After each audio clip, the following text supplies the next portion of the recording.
శ్మశాన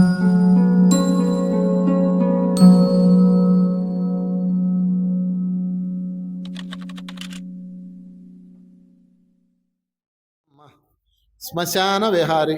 శివుడు ఎక్కడ తిరుగుతాడు? శ్మశానంలో తిరుగుతాడు. అక్కడ బూడిద తెచ్చి రాస్తారు, మీ అందరూ తెలుసు.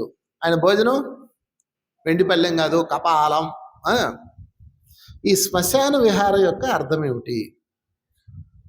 ఎప్పుడైనా సరే సంవత్సరంలో ఒక్కరోజన్నా మీరు ఒక్కసారన్నా, ఎలాగైతే మనం కార్తీక మాస పిక్నిక్కి వెళ్తామో అలా శ్మశానం పిక్నిక్కి వెళ్ళండి.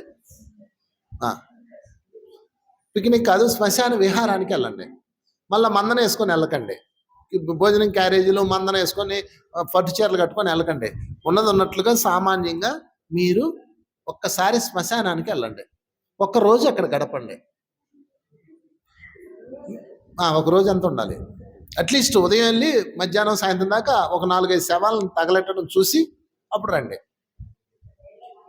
అప్పుడు మీకు అర్థమవుతుంది జీవితం అంటే ఏంటో. ఎంత కష్టపడి జీవితం జీవించి ఇందంత పోగెడితే ఆ కట్టె మీద కాలిపోతుంది.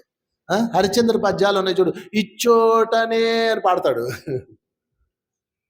మేము లాస్ట్ ఇయర్ కాశీ వెళ్ళాం. లాస్ట్ ఇయర్ కాకుండా 2 సంవత్సరాల క్రితం కాశీ వెళ్ళాం. కాశీలో వర్క్షాప్ పెట్టాం. అదే కాశీలో ఒక 3 రోజులు టూర్ ఉన్నాం, వెళ్ళాం అనమాట. మీరు వచ్చారు కదా, ఎవరో వచ్చారు ఇక్కడ. ఆ కాశీలో ఎదురుగా బోట్ ఒకటి బుక్ చేసుకున్నాం. మొత్తం 90 మంది వెళ్ళాం. నేను టూర్ వెళ్తే 90 మంది ఉంటారు నా వెనక. మేము ఆ ప్లేస్లో ధ్యానం చేయిస్తాను, ఆ ప్లేస్ ప్రత్యేకత చెప్తాను, అక్కడ ఉన్న కాస్మిక్స్ని ఎలా పొందాలి అని చెప్తాం అనమాట. సో మొత్తం వెళ్ళాం. 90 మందికి ఒక పెద్ద బోటు మాట్లాడాం. అందరం బోటు టాప్ మీద కూర్చున్నాం. పైన అక్కడ లక్కీగా పౌర్ణమి, మేము పౌర్ణమి కోసం పెట్టుకున్నాం. వాడు బోట్ అంతా తిప్పేసి అన్ని ఘాట్లు తిప్పేసి కరెక్ట్గా గంగా హారతి అయ్యే టైంలో, గంగా హారతి కొంచెం ఆ కార్నర్లో ఇటువైపు ఆపాడు, నది మధ్యలో ఆపాడు, బోట్ని లంగరేసాడు. మా వాళ్ళేమో బజ్జీలు, పకోడాలు, టీలు సప్లై చేస్తున్నారు.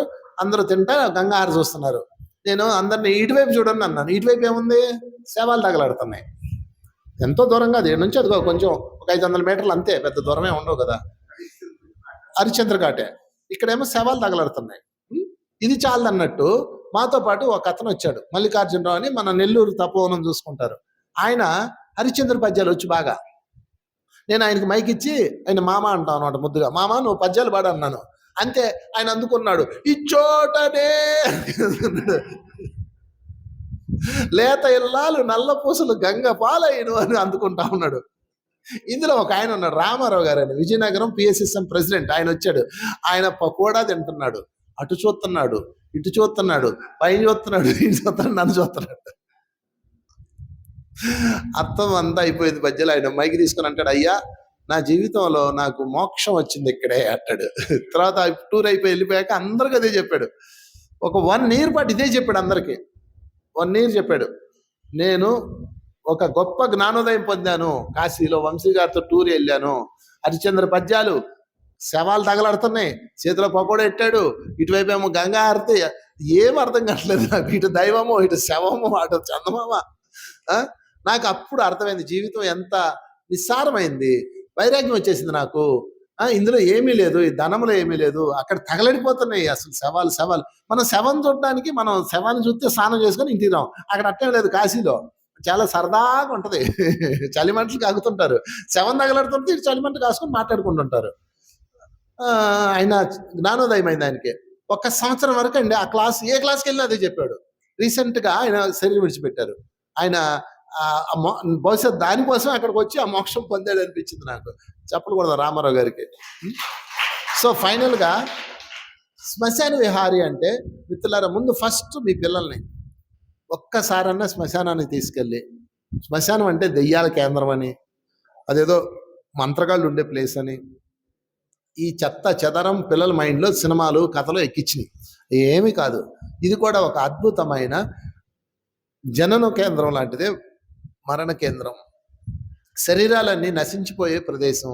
ఆత్మ తేజస్వంతమైనది, దివ్యవంతమైనది. మనకు చావు లేదు, శరీరానికి మాత్రమే ఉంది నాయన అని మీ పిల్లలకి చెప్పాలి. మీరు చావును చూపించాలి.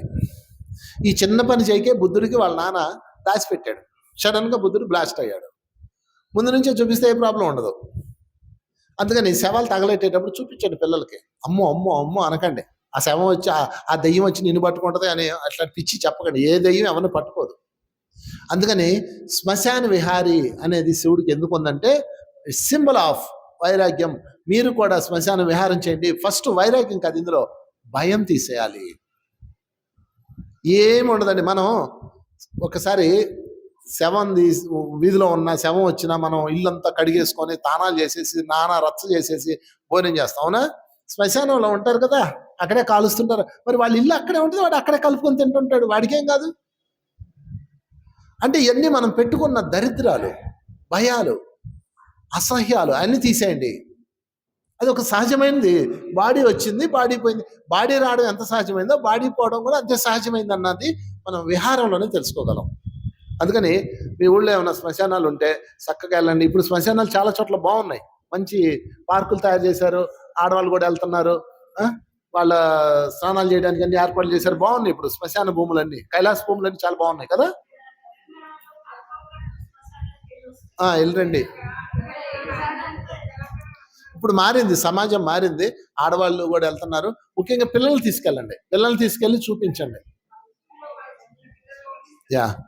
చెప్పలు కొట్టేద్దాం ఇంకా శ్మశాన విహారికి.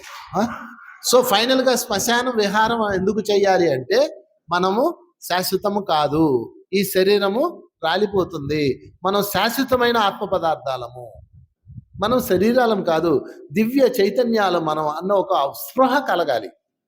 నేను శరీరం అనుకున్నంతకాలం మనకు బాధ దుఃఖం ఉంటుంది. నేను శరీరం కాదు, దివ్యాత్మ స్వరూపాన్ని అని కలిగిన మరుక్షణం దివ్యంగా ఉంటుంది. అది చెప్పడమే శ్మశాన విహారీ. చెప్పలు కూడా దానికి. నెక్స్ట్